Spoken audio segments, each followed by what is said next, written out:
perlu kita dengungkan kembali mengandung. Orang Batak itu penuh dengan sastra lisan. Sastra lisan yang saya sebut ada turi-turian atau cerita rakyat, ada folklore, ada mitologi, dan ada umpasa dan umpama yang selalu didengung-dengungkan di acara adat, pesta budaya, dan acara perkawinan.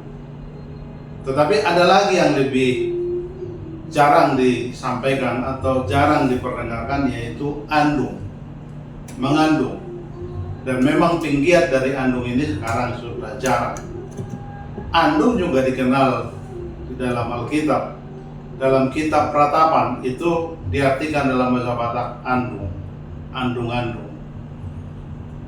Kalau kita belajar sekilas tentang sejarah dari andung atau ratapan di Alkitab, dia berlatar ditulis karena orang Israel dibuang di wilayah Babel dan mereka menghadapi pergolakan, menghadapi aniaya yang sangat sulit